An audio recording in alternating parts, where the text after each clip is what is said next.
two niggas spoiling movies.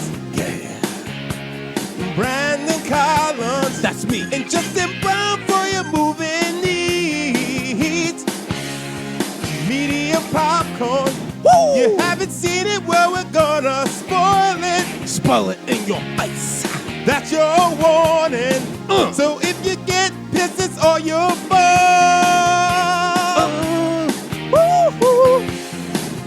Hey, what's up, Little Biscuits and Sun-Dried Tomatoes? It's your boy, Eddie Collins. Guys, it's Justin Brown. And we are back with another edition of Media Popcorn. But you already knew that because you heard us singing over the imitation of Phil Collins in Earth, Wind, and Fire. You know what I mean? Such a great job at covering that up. And No, it's not it's so Earth, Wind, and bad. Fire's Philip Bailey. How dare you? Well, still, I mean, you know, he's repping, though. He's repping the band. But we have a special guest who's actually wearing a shirt from the most recent South by Southwest Festival. I peeped that. Mr. Mark Ellis, how are you doing, sir? Nothing gets by Brandon Collins. That's right. I've been watching college basketball all day and doing a whole lot of nothing. So this been I walk around my house kind of like a UFC fighter in the cage. Like I just kind of have shorts on and nothing else the majority of my life. And so I looked in the drawer and I was like, let's see, I should probably wear something. And I found the South by Southwest shirt I got, and I was like, oh, yeah, nice. Keep it spicy. It's a cute tickle shirt. This is the first and last time I'm going to be wearing this shirt because South by Southwest put about 10, 15 pounds on me in nothing but tacos and nachos and delicious Tex-Mex. So this is going to go to my brother, who is tinier than I. So, Robbie, congrats. You got new threads coming your way. Did you have you been to Texas a lot? I've been to Texas a fair amount, never to live, but to do stand-up. And so, like, I've hit the major metropolises, Houston, Dallas, and Austin. And then I've been to South by Southwest a few times. So this year was kind of the best of both worlds because I got to cover some film stuff, see Brandon a few times, and then I also got to go out and do stand-up a few times at Mothership. It's right there on 6th Street. So it was a whole lot of work, a whole lot of calories, and I'm still kind of doctors are still trying to get the smile off my face from all the fun we had. So the question I need to ask you is like, what is your take? Whataburger. I'm fine with Whataburger. I have not gotten to the level with burgers that I am currently with pizza. Like I used to just be able to, you give me your Domino's, your Pizza Hut's, Papa John's, fine. And then I just became a pizza snob to where I need it to be great, like New York kind of, big, thin, fold over slices. Burgers, I'm pretty easy to please. Like, I don't care where it comes from. The only place that I don't love is none. No, you know what? I love them all. I'm easy. I'm good to go. Whataburger is great, but I will say P. Terry's, which is like in Austin only. And it's kind of like this little chain in Austin, and it's surrounded by an army of Whataburgers. P. Terry's is good stuff. So get through the Whataburger wall. Yes, it's good. Yes. It just it takes a while. It takes a while for the burgers, but that's everywhere too. Whataburger takes a while. I mean, it's just the pace of Texas and everything. They have a mint Oreo shake that I would wait all day for. So okay, I mean, I'm sure you did. I didn't try it. Yeah. I'm not a big mint in my chocolate kind of guy, but I'll check it out. What happened to society? Because when I was growing up, you had like vanilla and chocolate ice cream. Sure, everybody's kind of cool with that. And then mint chocolate chip was like right there. It was like right there. And then chocolate chip cookie dough came out. And I love chocolate chip cookie dough, but chocolate chip cookie dough and those hippies up in Vermont, Ben and Jerry, started creating all these different flavors. And mint chocolate chip is now this kind of niche market where it used to feel like the third biggest ice cream flavor. Yeah, mint just got away from us. It's like even the drinks. The only thing you can really get mint in is a mojito, and bartenders hate making that shit. So you don't want to get that because there'll probably be some spit in it. It's just out of fashion, but it might come back. I was literally just talking to somebody today about how I like a little mint in my tea. So like mint iced teas, like I'll drink mint teas, things like that, hot or cold. I'm down with that. But when you start going into my ice cream, you start throwing that mint in there, I'm gonna get a little cranky. That's just who I am. I think we got the gateway for Justin, though. We're just going to keep tricking him with his tea, and eventually we're going to re-infiltrate your ice cream like the old days. Mm-hmm. But overall, you had a good time in Austin, Mark, during the festival and stuff, and your shows and everything. They were I great. had a blast, dude. They really do the festival right, and it's kind of exciting to get to a town, and it's not like as fast paced as like a San Diego Comic-Con, and there's a lot of people, but like a Comic-Con, there's so much stuff you're trying to get to in a period of basically 3.5 days. And South by Southwest, sure, there's like events and pop-ups going on, but if you want to, you can take like 5-6 days if you're there and just kind of pace yourself. So I like the pace of it. I like the people. And every time I go, I'm like, yeah, I got to come back and do this next year. It's so much fun. Yeah. And I also think like doing the show and then having being able to participate in things in the festival, like that's like the best of both worlds. Like getting to perform, everything, getting paid to basically do like a fun trip. Everything like that. Yeah. Like when I did Drunk Like History, I was like, oh, I'm doing this every year now. Like this is fantastic. Hopefully we can even do a medium popcorn down there because it's just like it just makes sense to perform in a city that does comedy and stuff if you're already there. Sign me up for that, man. Y'all need a guest last minute. You're on the street in Austin. I'll bring Pete Terry's mint shakes for you and Justin. Well, I was hoping to do a showdown on stage. I was hoping to do a showdown when we were in town, but you left the day before the Douglas Movies show at the festival. How'd you do? Did you win? Did you get another dub? I did not. Joe DeRosa took me out. Oh, he's good, man. Yeah, he was good. I got him the first 2 rounds though, but then the last one on live shows, I always take. It's like a weird thing. That might be my fault because I saw Joey D the night before, actually the 2 nights before at Mothership in the green room. And as soon as we get together, we just like talk nothing Star Wars. So I think I might have like gotten his brain prepped for movie competition. So I might have been playing both sides there. I was trying to get my guy Brandon over the top, but then I also saw Joe and I was like, hey, you got to be ready for this, man. So that's on me. Yeah, he's also he's a big movie snob about Leprechaun. So Lluvia, we're gonna be talking to Joe DeRosa about like he knew about all the Leprechaun movies, dude. Like all like 8 of them. There's more than one. He broke them down during the show. Like it was wild. Like he got like a weird look at his eye and just went off. So it's kind of like during March Madness when you see a team like, a Wofford, a 15, 14 seed.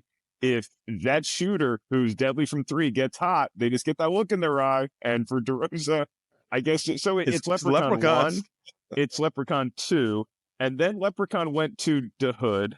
And then Leprechaun went to space to the moon. No, he went to the Hood twice, though. Remember, there's Leprechaun back to the Hood. He landed from the moon. He went to the moon, and he's like, you know what? This is fun, but I need to go back to the Hood. So he went back to the Hood, and then from there, he hasn't fought any of the other great movie monsters yet. Like, he can't get a fight. That's the problem with Leprechaun. Is that like Freddy, Jason, they can all get fights against each other, and Leprechaun's waiting. He's like waiting for Annabelle to pick up the phone. Or Chucky. Or Chucky. Or Megan. Yeah, because it's the height disparity. There's weight classes in this shit. Yeah. All right, but you did talk about March Madness, Mark, which is a great segue into the movie we're talking about, which is the sports classic 1986 Hoosiers, starring Gene Hackman, Dennis Hopper, which I got to talk to you guys about. I have a lot of questions about the performance. Directed by David Antbar and written by Angelo Pizzo. Now, this is a sports classic. I had never seen this movie before. Had you both? I'm guessing you both had seen this maybe multiple times. I had seen it a bunch. Just kind of growing up. I've played hoops my whole life, all through high school and college, and I'm such a basketball junkie. I grew up on the East Coast, and so I was the guy that was like always staying up until like 2 a.m. to see the winner of, Washington State versus Hawaii late night on ESPN2. Oh, and being on the West Coast is great because now I can watch those games, then go to bed on time. And so for somebody like me who high school basketball becomes your entire life, when you're in those time periods of your life, like seeing Hoosiers, it was just one of those inspiring things where, it doesn't matter how big or small you are. It doesn't matter what your school is like versus the other schools. Like on any given day, the hoop is still going to be 15 feet from the free throw line and it's still going to be 10 feet from the ground.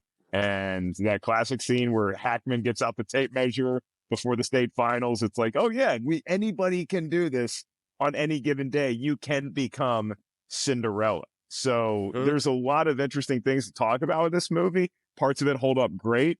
Not all of it does, but I think the message is clear And that's one that I think any sports fan or movie fan can resonate with. I appreciate you pointing out like the measuring tape and saying that that's a classic scene, because I was wondering what were the classic scenes, because I'm seeing this in 2025 and I've heard this movie, but I've never seen it like in a montage or anything like that. So I was just curious, like, for you, Justin, like what's a classic moment to you that cinematically that you know from this movie that people were just like, I've only seen this movie one time before this. oh, okay. I've only seen it once. So, like, I saw it years ago. I knew about the film, but it's just like as I'm watching, I was like, oh yeah, okay, I've seen this. I remember parts of this. I remember Dennis Hopper looking like that. But well, I mean, insane, guys. I know it takes place in 1950, but when he pops up, he just got that smile and the scruff and the hat. I was just like, oh my Lord. He looked like a vagrant in like 1910. Like, all he needed was like the top of his hat to actually be broken and like like that. Like straight up Looney Tunes. He reminded me a lot of a Simpsons character. Like, remember like the old dude that I think was the original creator of like Itchy and Scratchy? Like that he was like a hobo and stuff like that. He reminded me of that. It was so crazy. Oh yeah,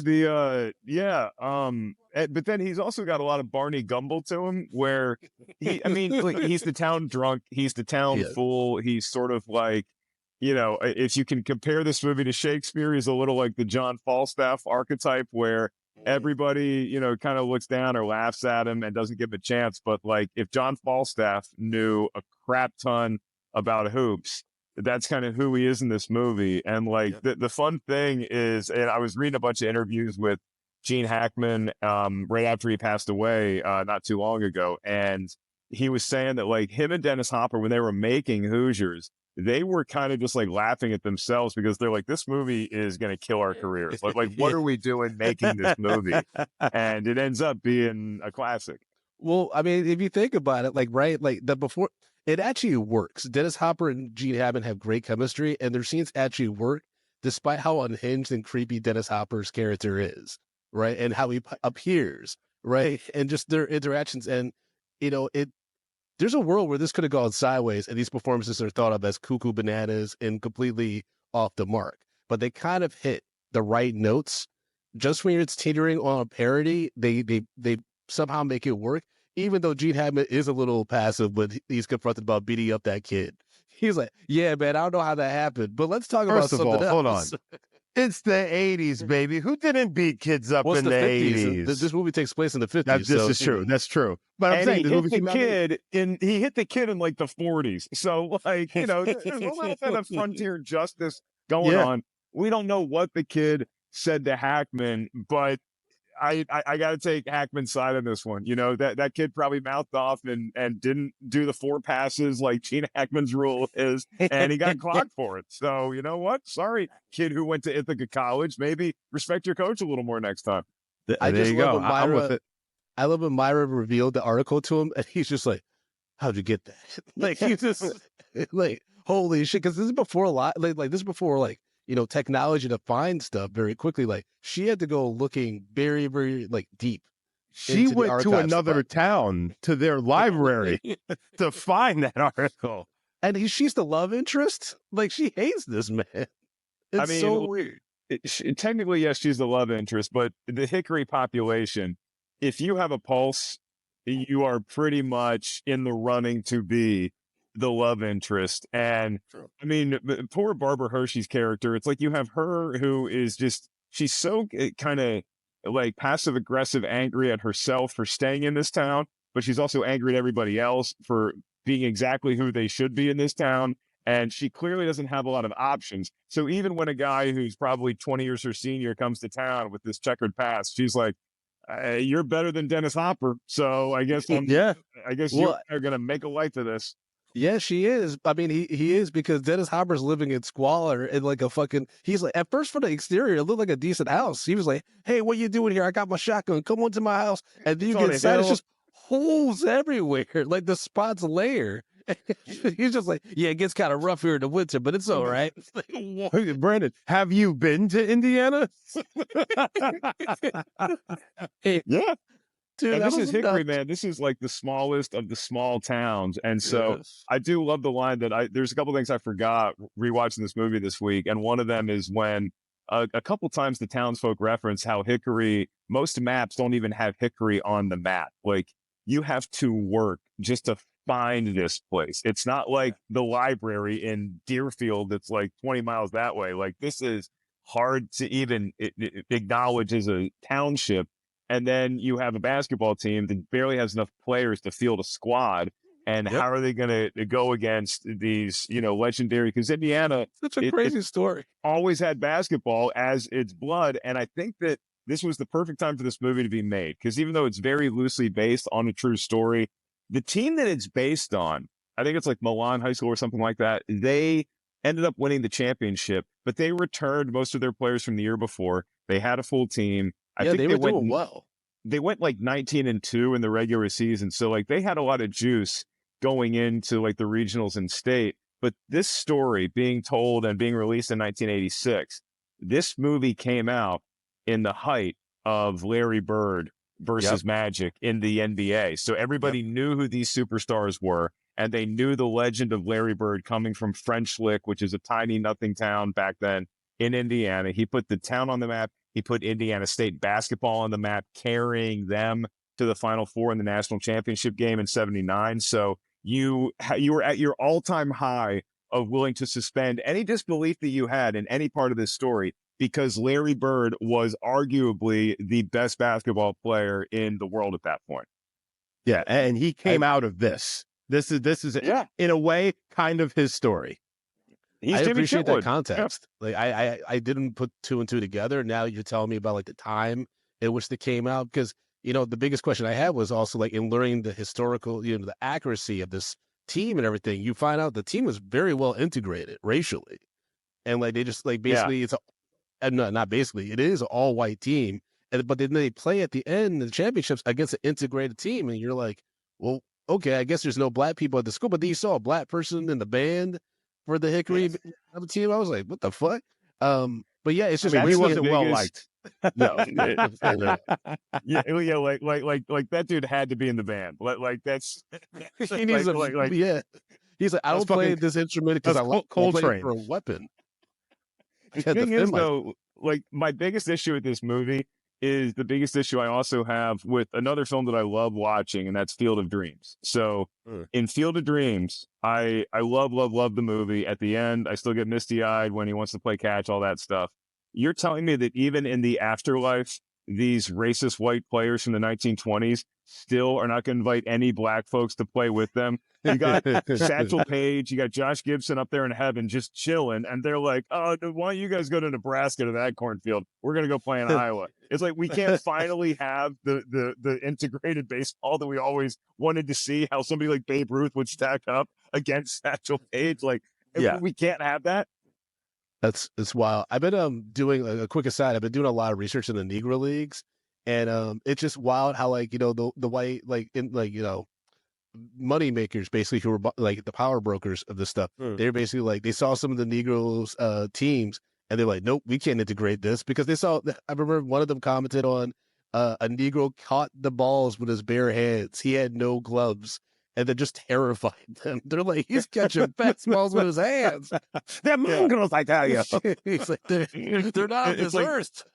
You hear all those stories, and I love it. Like I live for all that like deep knowledge, kind of what transpired in the Negro Leagues, and the occasional times when they would barnstorm through a town and play white players, and like all those like mythological tales at this point are so fascinating to me. And the thing that bugs me about this movie is we're telling the story of this plucky underdog, town winning the state championship, which is great. That's like, it's an archetype for basically all sports movies from Rocky on, is the underdog winning.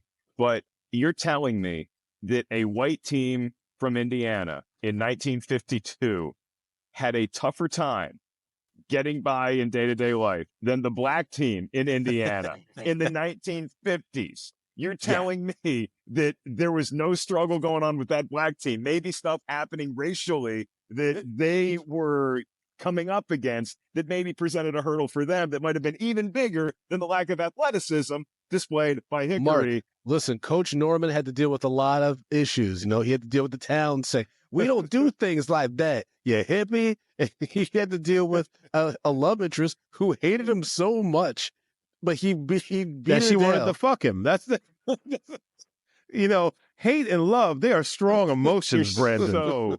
So they cross over, and the next thing you know, like you hate some guy, you want to stab him, the next thing you know, he's stabbing you. That's the way it goes. All right. Philosophy by Justin. So, but, you know, the thing that when I was watching that final scene, I'm just like, look at all these black players. I was like, now this small town of Hickory, I'm pretty sure they had some very coarse words to say to those black people. I was like, the background voice work must have been insane. Yeah. We can't use any of this, guy. Luckily, they couldn't have them mic'd up. No. It would be out of control. I loved how like well behaved all the student sections were when they were like playing on the road against each other, because you have like this fan base really cheering for their school and this fan base, and I'm like, you know, today, like earlier today, watching March Madness, a fan threw a water bottle on the court and they stopped the game for like 10 minutes. It's like it's a totally different time. But you take all these things about Hoosiers, right? Like for me, it's that we're celebrating the obstacles one team overcame without addressing the other one, and Barbara Hershey is like just kind of hate loving this guy, and Dennis Hopper's character is a little on Pluto.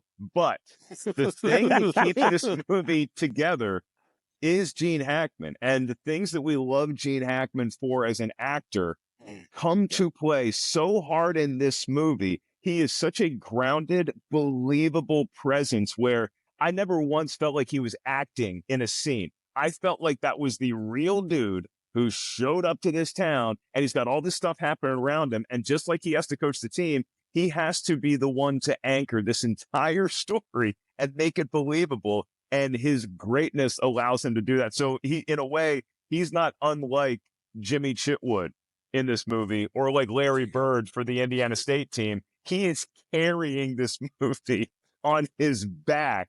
And yes, he I is. also give props to the actors who played the boys on Hickory, because they're really good as just these, you know, look, they're not necessarily going to go on to become NASA astronauts, right? But they follow orders when they believe in the person giving them. They look like they can play basketball, and they feel like high schoolers to me. And so I think that gets kind of buried underneath all the other praise we give for Hoosiers. The actual team is really good in the movie. Yeah, everyone really delivers solid performances, even though like there was times where Ollie was putting on like other players' shoulders, and I was like, I don't like that. As a short man myself, I don't like that. But well, also, I wouldn't like it, especially how short his shorts were. So you know the tip of his dick was definitely grazing the back of someone's neck. Back. Yeah. Not good. Some taint Not good. There. That's team spirit. Yeah. But yeah, I love the Gene Hackman scene when because Jimmy's not playing, and so the fans and stuff are like, we want Jimmy at the school, and he's like, this is the team you have. You know what I mean? Like he's like, this is what we are. So don't think about what could be. This is what it is.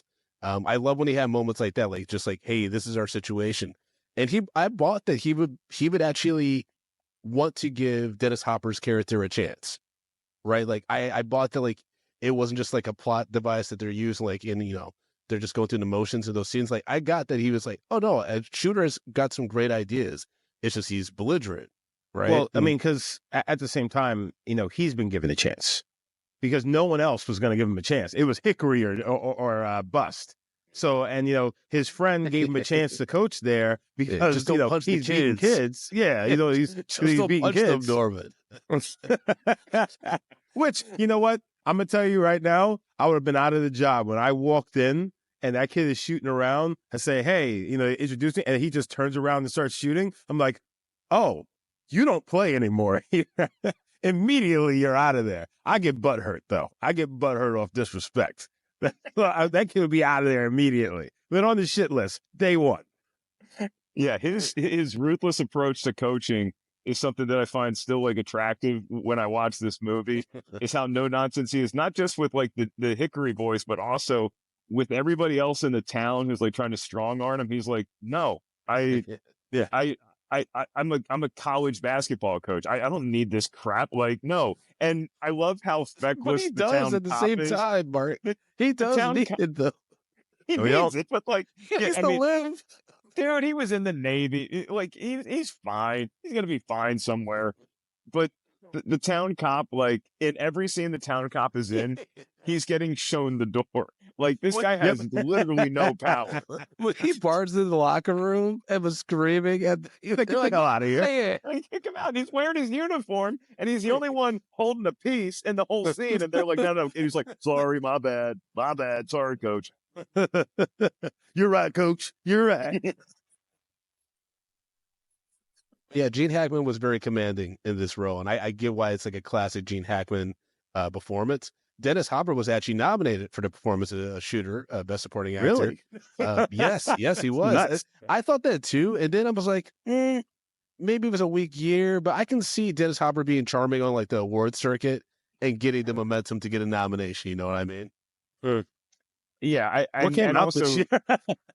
like I think we're gonna go back and look at like a lot of nominations and be like, really, that was the one. And I think that like we forget the Oscars loves kind of that like legacy kind of nomination. You know, Mhm. like I feel like it, to me, more earned for nomination than substance this year. But it's like any chance you get to give somebody who's had such an incredible career, but maybe hasn't gotten the award recognition recently that you feel like they should have, given the body of work. Like that was a nomination for Hoosiers. That was also a nomination for, Easy Rider and all these other things that Dennis Hopper had accomplished. So he is convincing in the movie. It's a bit of like an oddball role, but I think it's necessary in the film to show you a little bit of Hackman's heart, because you certainly ain't seeing it with his scenes with Barbara Hershey all that much. So No. you Yeah, know. like when they kiss, I'm just like, is this rape? Like what? Like it didn't seem like consent. It didn't seem too consensual. It was weird. That was a very Here's what weird kiss. in the 1950s, that's consent. It felt like it felt like Barbara Come Hershey on, in that girl, moment. give Like, me a little sugar. I'm reading her body language, and it's almost like obviously she knows she's in the woods with a man that she's known for like 2 weeks. Yeah, that was but so creepy. When they were you walking, also he's like, see her. "Hey, come here with me." I'm like, She's doing the math in every scene. She's doing the math in her head as far as like, okay, look, I hate this town. I hate everybody who lives here, but for whatever reason, circumstances will not allow me to leave. So I got to make it do with somebody here in Hickory, or else I'm going to end up like my mom, who just apparently throws stalks of hay into a fire all day. So this is as good as I'm going to get. You see the wheels turning right before she kisses him. She's like, this guy is like, I don't think he's going to hit me. So I guess that's as good as it's going to get. You know Hickory. What? That's a very good observation. It's like, I don't think this guy's gonna hit me. Like that's like, yeah. Such a dark thing to have to like even like contemplate. It's all. 1950s, right. baby. No, that's even now though. Like, the times are still dark, man. I feel terrible for her character and the circumstance she's in, because in the movie they give you the context that like she got out of that town, she went to college, she went to graduate school, but then I think like dad died and mom got sick, and so she had to move back home, just kind of drop everything she was doing, and now she's just stuck in this situation where like eventually, a lot like Dennis Hopper's character, it just becomes your life after a while, and it's like, well, it's another day. I guess I'm gonna go get hammered and hunt stuff. And for her, she's like, I'll be a teacher, and I guess I'm going to be a teacher until my mom is no longer with us, and then by that point, I'll look like my mom, and I won't have anybody. So you didn't have a lot of options back in the 50s. Like, dude, when Dennis Hopper relapsed and he ended up in the woods, because he like ran away and he was in the woods, and then they have him in the hospital. He's like, I'm so cold. I was like, give him a blanket. Like, why did they even have to ask for this? Like, and they did. It was so weird. But real quick, our producer Lluvia put in the chat the 1987 nominees for the Academy Award. And Mark, I think you're going to get a kick out of this. This is the Oscars where Michael Caine won for Hannah and Her Sisters, and he missed it because he was doing Jaws 4. Oh, okay. First of all, Oscars. That's, in my opinion, my very humble opinion, that is a worthy reason to miss the Super Bowl of movies, because I love Jaws: The Revenge. I love you are talking about a shark. I mean, you want to talk about the underdog story with the Hickory kids? You're talking about a great white shark who hates the Brody family so much, has been sitting on this anger for 2 decades that it swims from cold waters where it can survive into the warm waters of the tropics where it's not going to be able to breathe well, just to kill the geriatric wife of the chief who commissioned the first hunt against your daddy 2 decades ago. It is, and by the way, the shark has ESP. The shark can actually communicate with Mrs. Brody at this point. It's knocking off all of her family members one by one, and it's just waiting to get to her. It is criminally maligned, and I believe it is actually 0% on the tomato meter. I think Jaws Revenge is actually 0%.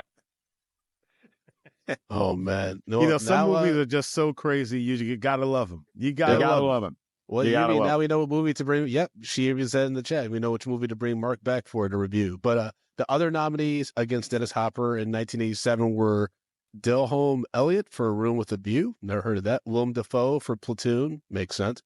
Man, he's been getting nominated that long? All right. Tom Berenger for Platoon. Yeah. And, of course, Michael Caine won for Hannah and Her Sisters. Yeah. Damn, Tom Berenger was nominated for an Oscar? I didn't even know that. I mean, you talk about legacy awards, that might have been like a nod to Michael Caine, too, because like Platoon, if you got to vote for a movie now, looking back, you probably are going to give it to Berenger or Dafoe. But don't count out Denholm Elliott, okay? Because Denholm Elliott plays Marcus Brody in the Indiana Jones films, and he is so good. He's kind of like a poor man's Dennis Hopper. I'm just going to put that right there. Okay. Kind of like a poor man's Dennis Hopper. So, what's the character name? Slink? Now the joke's fucked up because I couldn't remember his character name in this movie. Dude, Dennis Hopper in Hoosiers? Yeah. Oh, Shooter. That's what it is. Yeah. Also, why is Shooter's son so fucking old? That kid looked like he was 35.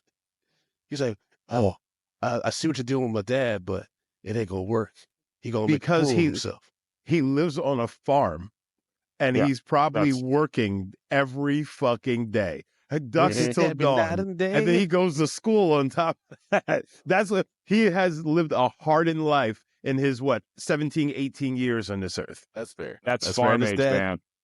I was watching. I don't know if y'all have ever seen Double Indemnity. It's a 1944 classic. And Fred McMurray, who would go on to be the dad of my 3 sons, he stars in it. And as soon as Fred McMurray walks on screen, I'm like, well, that's what a man looks like. That's what a man looks like.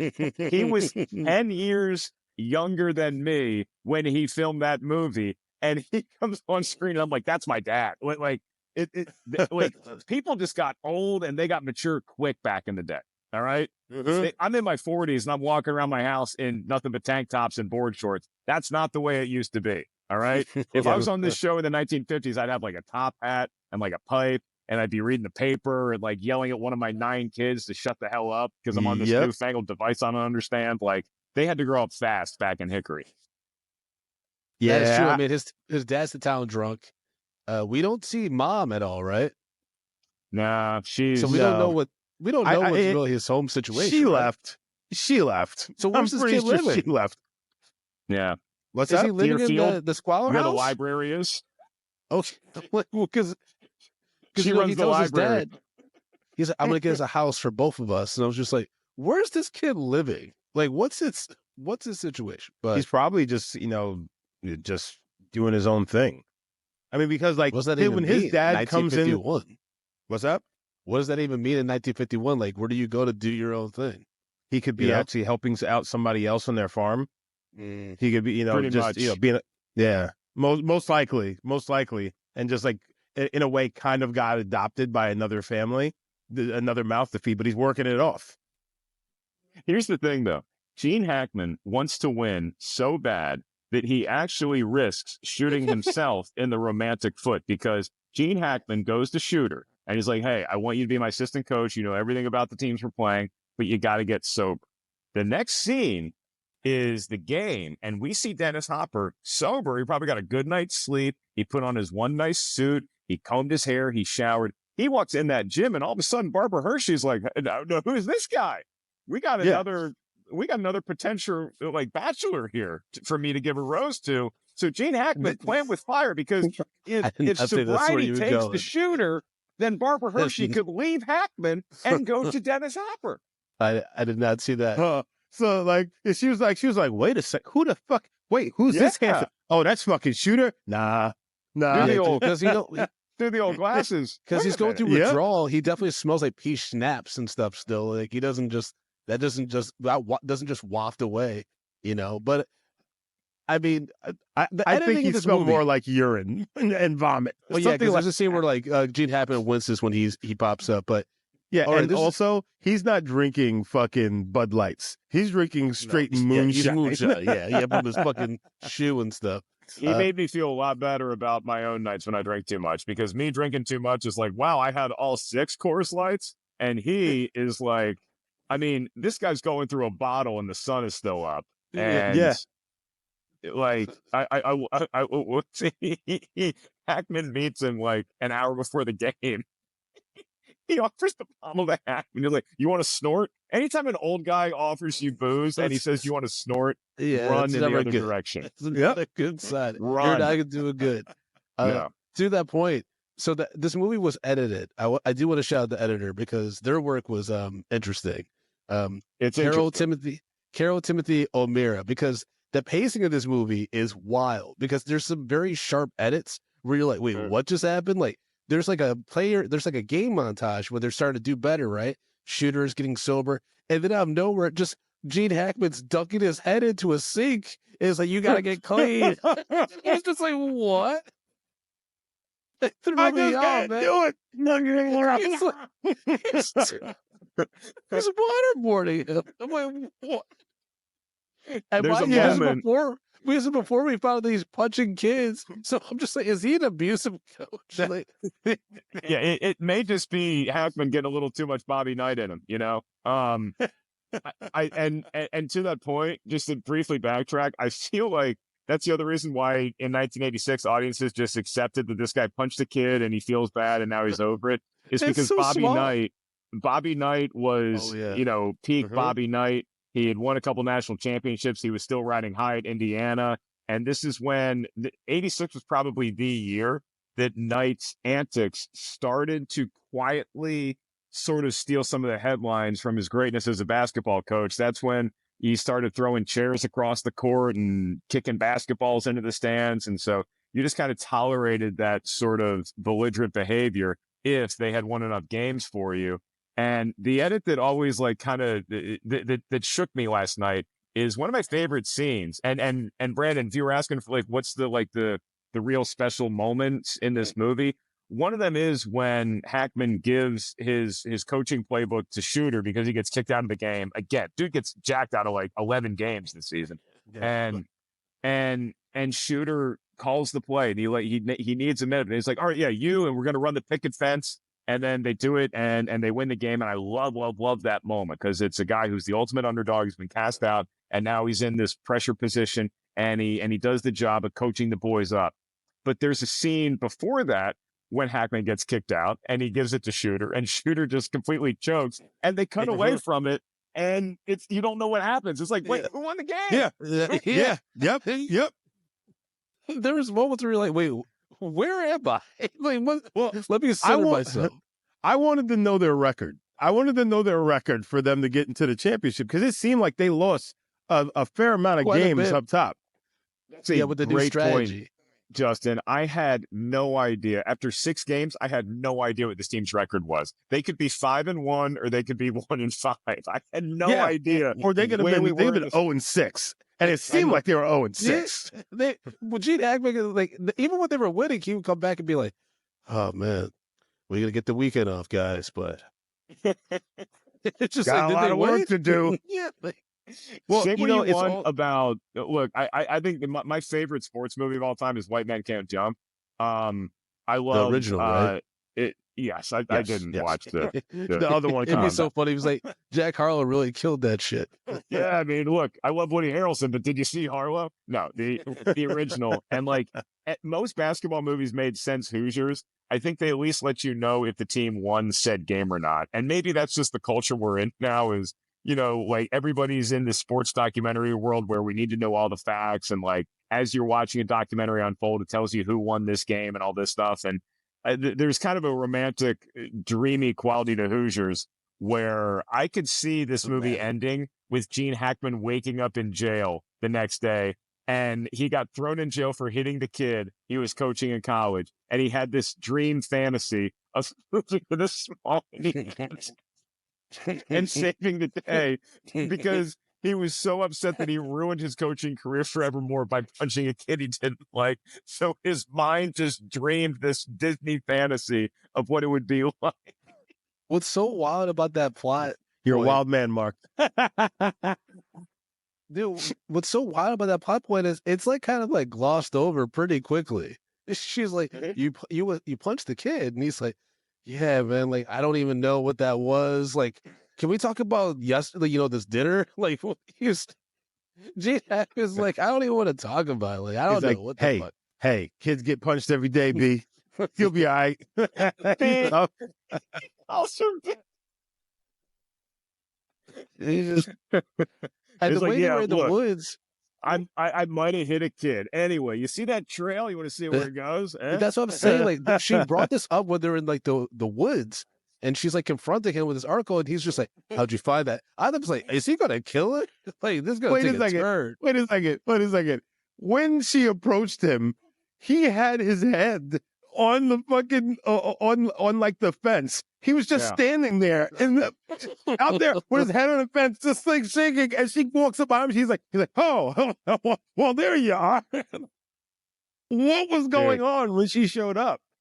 This guy is made of Teflon. Look, I hate to bring in the modern day political comparison, but this guy's basically the Trump of this town because he has everything against him. There's no reason this guy should still be coaching this basketball team at all. And then the news comes out that he hit a kid 10 years ago. And by the way, the vote for the referendum is that night. And there's no way he's winning this vote. But right before the election, Jimmy Chitwood, Elon Musk, walks in and says, hey, I'm on this guy's team. And everybody changes their vote immediately. That's hilarious. Hold on. And the crazy thing is, that Barbara Hershey's character was going to go up there and tell that information that he hit a kid, but she decided not to. So she would tell the information from everyone. Yeah. Mm-hmm. She's like, I think it's in everyone's best interest to know. And she's just like, that I don't think you should. Justin, you forgot to put the tears in your eyes. Because I was like, why is she crying? Like, this isn't that serious. I'll tell you why she was crying.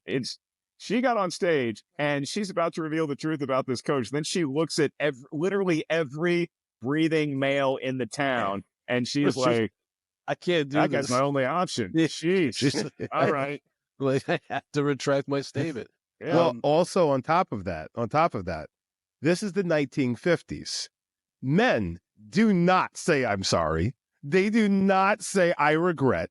So that is the first time, especially in a small town like this, that a guy has shown anything other than his fucking flaccid penis to her when she's trying to have a conversation. So she's just like, that's a real fucking man. That's a real fucking man. I mean, Gene Hackman takes that town hall like a champ. He's very like, he's like almost like Ray J in that motherfucker. He's like, oh, y'all want to take away my job? I don't care. Well, no. Well, the thing is, she comes in. He's like, she tells him, I wouldn't show up. It's not gonna be good for you. And he tells him, cut to, hey guys, listen. He's just like, oh wow, this motherfucker, he is about it. He is about it. And then Jimmy is like, he's like, I think it's time for me to start playing again. And everyone's cheering and stuff like that. And he's like, but coach leaves, I leave. Coach stays, I stay. And everyone's like, oh shit. And then the coach is just like, all right. I didn't see that coming, but he's like, I got a chance, baby. Care. Yeah, I still don't care. And good on Chitwood for knowing a gem when he sees one, because he knows that any other coach that's coaching that squad in Hickory, he's maybe getting a scholarship to like some local community college with Norman Dale at the helm, with Jimmy Chitwood playing hoops and winning the state championship. Chitwood probably went on to maybe the actual University of Indiana.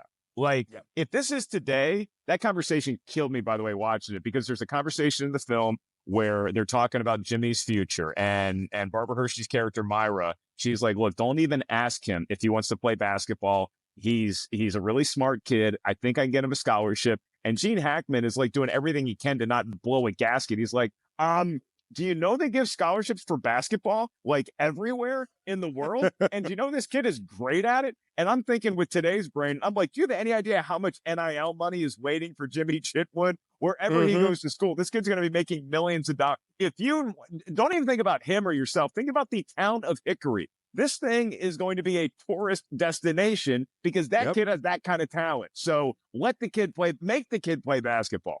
Yeah. They're like, you have no choice, Jimmy. You're playing fucking basketball. This is it. Oh, your mom's dead? Get on the fucking court. Yeah. Right.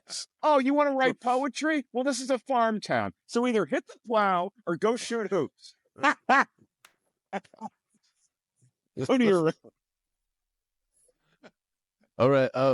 We did, before we get to our ratings of this film, we did get some Patriot thoughts. And remember, folks, when you sign up our Patreon at patreon.com/media popcorn, you're guaranteed to have your thoughts and reviews of that film read on that episode. So Strawfire71 wrote, I'm a sucker for a based on true story sports movie. This one is up there with one of my favorites, one of Gene Hackman's classic performances. And then Jeffrey McKinney wrote, I used to enjoy the David versus Goliath story of Hoosiers. Then I moved to Indiana and found out not much of this movie is true. In memory of Gene Hackman, I'll give this a small popcorn. Damn, so moved to Indiana and found out, yeah, that movie is bullshit. Do you think they hated there? No. I've played Indiana a few times doing stand up, and they love my Hoosiers material. That city dimmed their lights, or on the outskirts of Indiana towns, their kerosene lamps the day Gene Hackman died. Like, they love that movie. And look, if you talk about historical inaccuracies, I was last year. I had the pleasure of going to Notre Dame and doing a show and going to a football game where they unceremoniously beat the crap out of my beloved Wake Forest Demon Deacons. They love the movie Rudy there, and Rudy is like, it's an all-time great movie.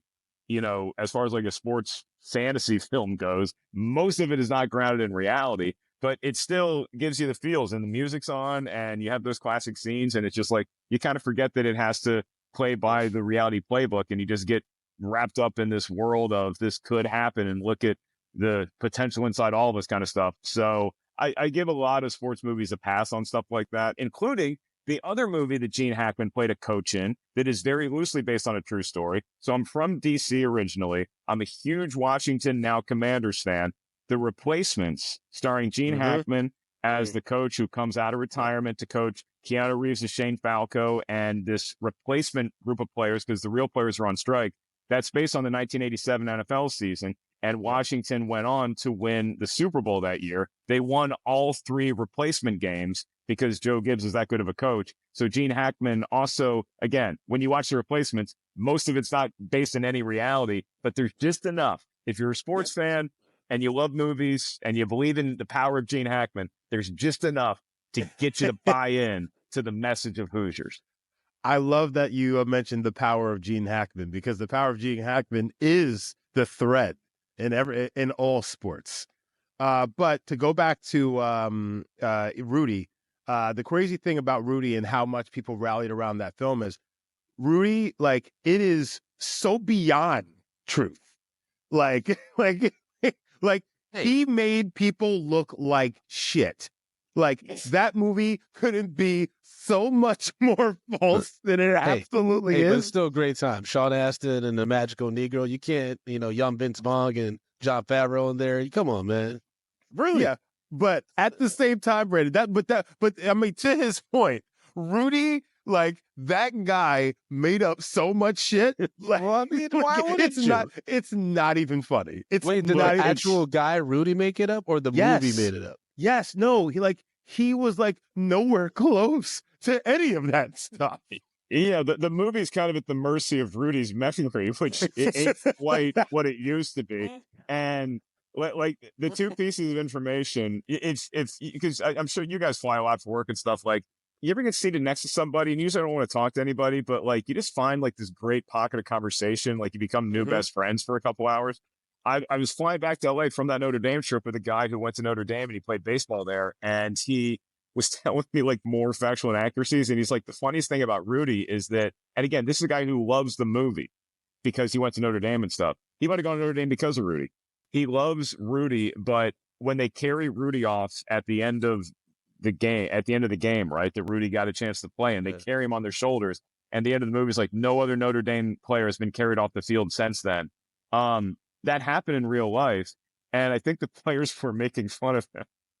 It wasn't like you hit this. It was like, hey man, I guess this like, it's such a deflating feeling to hear Joe Montana interviewed. And he's like, yeah, we had no idea who that guy was. And he's like, you played on the team. You had no idea, Rudy.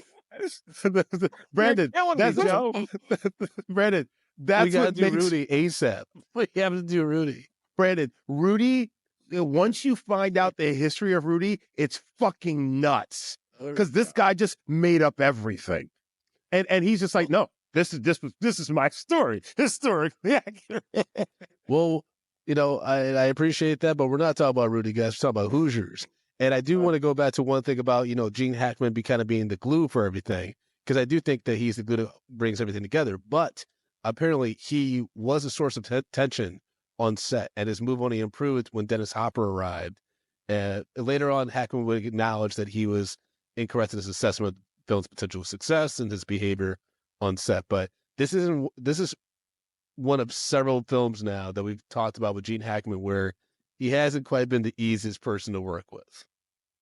I buy it. I mean, the way that he kind of owns the screen, not in a ungiving way for an actor. Like as an actor, he's very giving to folks who he's in scenes with, but he's also like just such this force of nature and this quiet kind of thunderstorm. Like imagine going up to that guy as Norman Dale and being like, oh yeah, Gene, there was something wrong with the camera. We're gonna have to do that scene again. Just imagine the look, the same look that he gives, like the kid Rafe, who he has to kick out of the game because he took a shot too early. Like he's giving that same look to the cinematographer. He's giving it to the director. He's giving it to probably, if God forbid, one of the other actors drops a line. Gene Hackman probably demands perfection the same way that Norman Dale demands perfection on the court. So it's one of those things like, yeah, he may not be the most fun guy to work with, but the results speak for themselves. Well, I also want to point out, it's just, you know, you got to look at, so Gene Hackman was born in 1930, right? Now, mind you, he was in the Marine Corps, like right after World War II. This was that part of Hollywood where it's like, oh, you came out of the military. You know what? You deserve to be on screen. And like, there was a lot of like that stuff going on. So those guys were very much different than, you know, the crop of, you know, entertainers that we see now. So like, you're putting guys who's just like, they're no business. I mean, they're not fucking around. They're all business. And then you're putting them in the theatrical world. It wasn't going to go, like, you don't see that anymore. Like, people you never see that anymore. Well, you have to be extra crazy to go through such an intense wartime experience, and then play pretend where you're like Lex Luthor with Superman. You know what I mean? Like, that's a wild spectrum. Now, mind you, Brandon, Gene Hackman enlisted at the age of 16. He lied so he can so he could get into the military. He was extra nuts. Yeah. I mean, or he just didn't really have much going on. It's probably a mixture of both. And so then dude shows up to the set of Hoosiers, an ex-Marine who's already been the most acclaimed film actor of the last 15 years. He'd already done The Conversation and the French Connection movies and all this other stuff. And then he shows up on the set of Hoosiers and he's like, oh, I'm just playing a guy who's in the Navy? Okay, piece of cake. Like, this is nothing for me. But I mean, he did give the director anxiety, apparently. So, you know. But here's the thing. He's in a lot of those scenes where they probably had to shoot again and again and again because they're basketball scenes. And you have to make the shot. Imagine the pressure of being Jimmy. The kid who played Jimmy Chitwood had never acted before. And he was a good basketball player, but he had never acted before. So imagine acting in a scene in your first movie with Gene Hackman. Not only do you have to get the looks right and you have to land on your mark, you also have to hit this jump shot or else we got to say cut and go all over again and have Gene Hackman scowling at you, which puts even more pressure on you. And it's on the whole film. day's ruined. Yeah, and this is film. This is not Oh, digital. Yeah. Now, Yeah, that's right. Yeah. yeah. It's a moving picture shit. That's it looks great, Jimmy. Just keep shooting the ball, and maybe it'll go in the hoop. Our producer Lluvia found a few letterbox reviews that she thought we should read on the Hoosiers. The first one is from Luke Manning, who wrote, "The most average film ever made. Yet living in Indiana, you would think it's a multi-Oscar winning film. 3 out of 5 stars." Then we have Morgan, who wrote, "Ladies, if a man tells you to watch a sports movie, say no. 1 out of 5 stars." Jesus Christ. All right. Caroline wrote, "Motherfucker wore denim to shoot hoops, and everyone was like, that's the star we need on the team. I will never understand the Midwest." 4 out of 5 stars. It gets cold outside. It gets very, very cold, especially like Indiana, Illinois. Yeah, it's oof. And then And in the last but not 50s, they didn't have like the pull away sweats in the 50s. no, Yeah, I mean, yeah. y'all saw what was happening with Smoker, whatever shooter. He was living in squalor. He was like, yeah, I laughed so hard when he said, the witches are real hard, but I make do. It's I like, make holy do. shit. He ain't got no blanket. You're expecting him to eat out of like an open can of beans. Like yeah, that's what what the yeah, villain that's from Dennis the Menace. It was insane. Oh, dude, as soon as you meet his living situation, you're like, that guy eats the same food as his dogs every day of his life. and his dogs eat better. His dogs love the Alpo, and he just makes do with it. The last letterbox review Lluvia pulled was from Levi Ward, who wrote, "Hoosiers, the true story of how a team of glue guys won the state championship. That was also the widest basketball team ever. They ran a play called the picket fence. 3.5 out of 5 stars." All right. So Accurate. having said that, Justin, break down our rating system, baby. Stop calling me baby. So, guys, you know how we do this. We rate movies bags of popcorn, small, medium, large, and the XL for the exceptional. If a film doesn't deserve any hot, buttery, delicious popcorn, we throw it into the stale popcorn pile. We pile piles and piles of stale popcorn on top of it. So, Mark, we sat down and we watched the 1986 sports drama Hoosiers, starring Gene Hackman, Barbara Hershey, and Dennis Hopper. What say you, sir?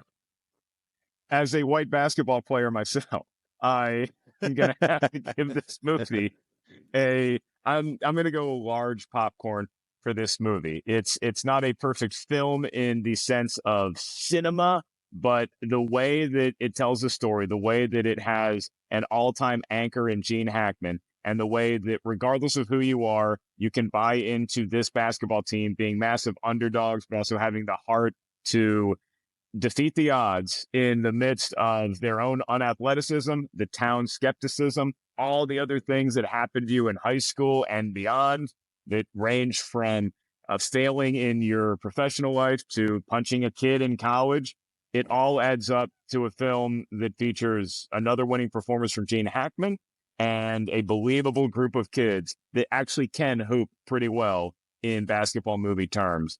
I'm going to give it a large corn. Put some butter on that. All right. Brandon? All right. I'm giving it a medium. Really, really strong performances by Hackman and Hopper. There's just some things that didn't quite gel for me, like the forced relationship. That whole love story just didn't buy the turn that the teacher had. I agree with Mark. I thought the young athletes, they did a really good job being convincing basketball team. It's just weird that the way they changed the story, which actually I think if they had made certain changes, it would have made it even better and maybe more of a more universal film, I think. But nonetheless, still a really solid sports film. I see how it could have influenced a lot of films, especially the 90s. There's a lot of homages that I recall from like 90s, especially Disney sports movies that clearly were pulled from Hoosiers. And also the editing was out of control. So it was both a love-hate relationship with how this movie was edited, because there were some scenes where I was like, what? And that was quite surprising in a movie that's pretty muted, to be honest with you, tonally. And so for me to be, oh, I guess that's happening. Like, just throw me into a scene where Gene Hackman's dunking Dennis Hopper. He's and dunking screaming on at him. him. Oh, Yeah. he's dunking his head. I'm sorry. Dunking him, yeah. Yeah. Which, again, it's like, just take him to a hospital, let him do the full withdrawal. Like, what are you doing to this man? He just wanted to drink and talk about basketball. You're like, no, you're going to be in a court with me where there's real stakes, and you're going to be in front of your son. Don't embarrass him. Don't embarrass me, you fucking loser. Get it together. Justin, what's your rating? Well, first of all, I feel like when he came into that in the gymnasium, his pants should have been around his ankles. Like that would have just made that scene for me. He's like, that's a foul, and his pants fall down. It's like His peas on the that's court. what. But There's no way he didn't have any Bradley Cooper or Star is Born moments where he's pissing himself for Oh, sure. Yeah, yeah. right. Oh yeah, for sure. He's like, is this the bathroom? Which, by the way, real quick, that's how Justin and I knew that movie wasn't playing when they had that scene with him pissing himself. And I remember being like, "Oh, this movie's going there. Like they're going like full like he's in rock bottom. Like that's wild." Sorry, Justin. That's okay. So I very much enjoyed the movie. I love a good sports movie. I like, there's a formula to them. This was a little bit against the typical formula that you find in a sports film, which actually I welcome. I was actually leaning more towards a medium, but actually I'm going to go large. And part of it is because the character Ollie, when he was shooting those fucking free throws and he's throwing underhand, that's something that was happening in the 50s that very much went away from basketball as a whole. You never see that shit anymore. So I found that very interesting that they stayed true to the time frame. I think the acting was good. Yeah, there's some things that were kind of wonky and funny, but it's the 80s, baby. Cocaine, you know how it goes. But I also believe that this film wouldn't necessarily work without Gene Hackman grounding it. And that's why I think like it deserves a little extra because his acting really took it to where it sits. Can I tell you guys two quick things about this movie real quick? Yeah. So when Ollie goes into the game and he's got to like grandma the free throws up there, Justin's 100% correct. That's how they shot free throws for the most part back in the day. And that's how some folks should still shoot free throws. Looking at you, Shaq, looking at you, DeAndre Jordan, looking at you, Giannis, that's how you should shoot free throws. Rick Barry, who is, I think, second or third in the all-time NBA free throw percentage, shot them underhand as late as like the late 70s. But more importantly, to Hoosiers, David Onspaw directed this movie. He only has directed one other film that is fresh on the tomato meter. That film, Rudy. Oh my gosh. Oh yeah. It all comes full circle, Oh, baby. yeah. We're telling There you lies. go. It's all about We're just Rudy, playing man. a cauldron Lluvia, of put it oath. on the list. We gotta do it. Mark, thank you so much, man. A little lie. They don't Mark, like thank you it. They so just- much, man, for hanging out with us, talking movies and shit. We definitely have to have you back on either for Rudy or not for a Leprechaun movie. What was the other thing? Jaws 4. Oh, Yeah, hey, Jaws 4. you want me for Jaws 4? You want me for Rudy? I'll be honest, guys. I need friends. All right, so just like hit me up anytime, day or night. I'm around. This was an absolute blast, man. It was fun. This week of all weeks, as we get into March Madness, to put on Hoosiers last night, right before I watched like the first 4 games last night, and then I watched Hoosiers, and then I watched basketball all day today, and it's just like it is a hoop dream for me.